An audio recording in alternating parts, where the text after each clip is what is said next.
Hey, it's Dave Wyman from Bob, Dave and More. Time for Football 101. Seahawks coming off a really bad defensive performance, but I'm sticking to defense. Let's go to the bad news first. And I want to make a point. Okay, so this came out today on Twitter, and it was a stat for the Seahawks defense, passing yards anyway. 2020 Seahawks defense, they're on pace for 5,794 passing yards. Okay, and there was a lot of talk about Jamal Adams and Quentin Dunbar being signed here, Quandre Diggs, Marquise Blair, who got injured, unfortunately, and they're on a pace to have more yardage given up than the 2013 and 14 Seahawks combined. Okay, and the reason why I bring this up is I want to make a point that when you are in high school and you're playing football, you can just run around and make plays, and there's not a lot of assignment football. And you're playing against, I don't think I played against, maybe two or three guys that played in college, in high school, and then never a guy who ended up being a pro football player that I knew of. Then you go to the next level and you play in college, and everybody's really good. They're the best of the best from high school. They're all conference. They're the best guy on the other team that you played in high school. And there's assignments, but you can still get away with making mistakes and things like that. When you get in the NFL, you cannot make a mistake. The quarterbacks are too good, and you have to play together. So the point is, and I was going to bring this up on our show, the fact that in 2011, the Philadelphia Eagles had what they called the Dream Team. They got a whole bunch of free agents that were really good, Nnamdi Asomugha, and a bunch of players that were just supposed to be this dream team, and they were 8-8 that year. So you have to play together, and so that's the reason why we're seeing them on a pace for that, because they're just not playing together. You can have all the talent in the world, and I think they do. I think they have good talent. They got now 5 Pro Bowlers on their defense, but you have to play together. All right, that's the bad news. Let's go on to new player Carlos Dunlap here. He's 31. He'll turn 32. They traded for him, obviously, and they got him out on the field, and he had a good game. It's hard to say on defense, but he really did.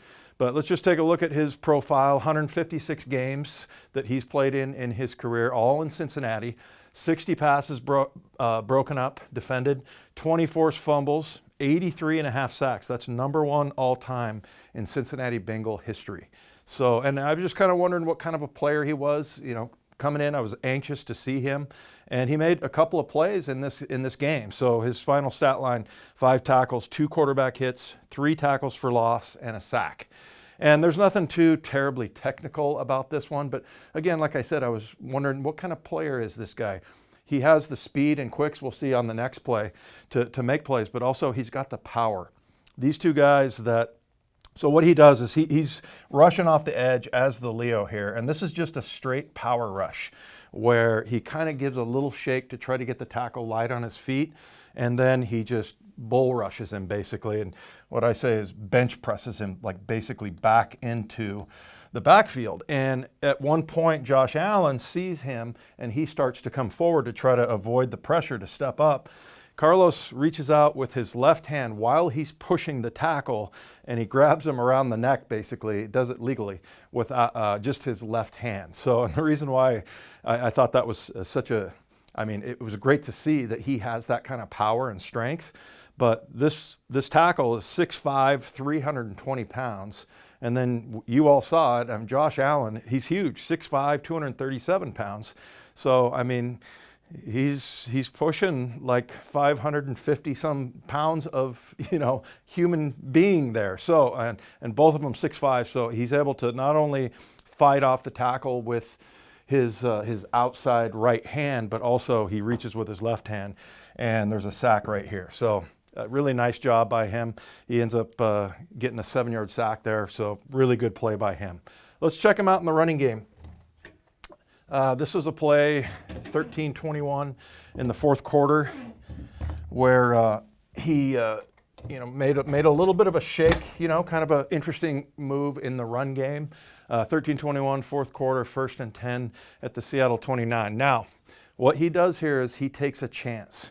And I was always taught this, that if you go under a block or you try to go sort of out of your assignment, you better make the play. And so that's what he does. So, because what we've got here as far as the run gap responsibility, and this is a running play, he's here, right? He's got the outside. You're basically called force, meaning you're going to have to turn every running play back inside. They can't get outside of you.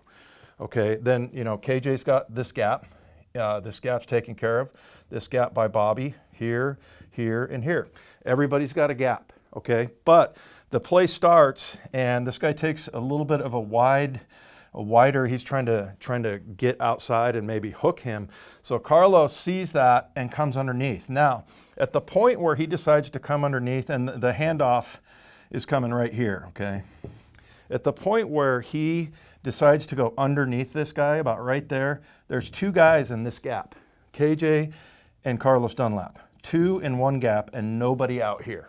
Okay, so he basically broke ranks there, right? I mean, he's going outside of what his assignment is. So he's taking a chance, basically, but it paid off because he gets a 6-yard tackle in the backfield. So that's the thing. I mean, you can do these kinds of things, and we used to say this, coaches would tell me if you decide to do that, you better make the play or else you're going to get fired. Junior Seau used to do that just constantly, old linebacker back in the 80s and 90s, the late Junior Seau, and he would run under blocks, but he could always get there because of his speed. So I really liked not only his speed to get out here, but his quickness, and then he, once he got inside of this guy, he kind of flattened down a little bit. So it's a little bit better to look at on film, and so let's take a look at that.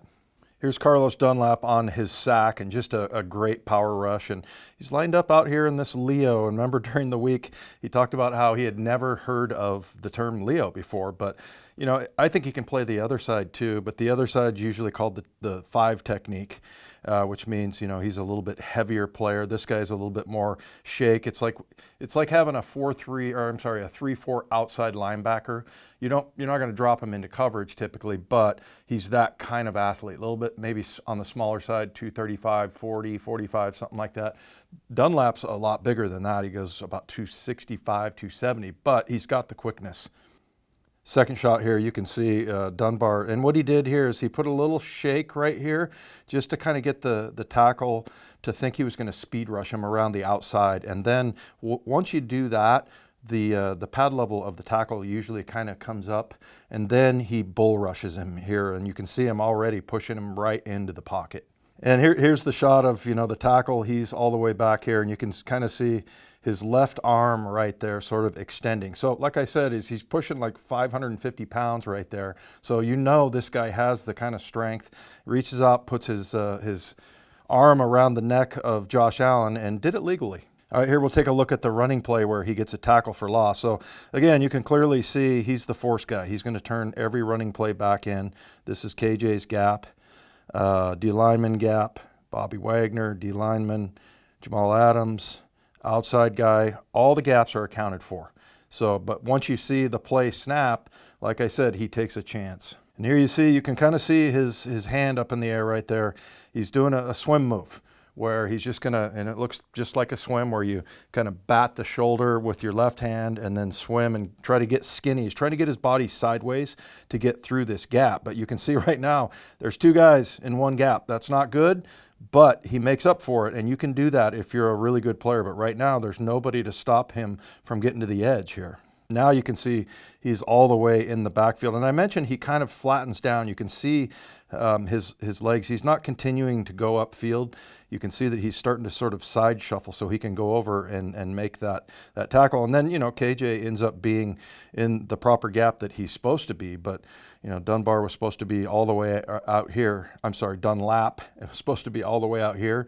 And he's back inside. He just played a hunch there and then just beat him with speed. And the thing I like about this is, here's a speed play by him. The first sack we saw was about power, and this is more about speed. I mean, he's already 5 yards deep in the backfield, getting ready to make the tackle right here, and this was a 6-yard loss. So a couple of really promising looking plays. I've been using that a lot considering the stats that the Seahawks are giving up on defense, but they've got some good players, and Carlos Dunlap is one of them. Football 101 is brought to you by Heritage Distilling Company, makers of BSB, Brown Sugar Bourbon.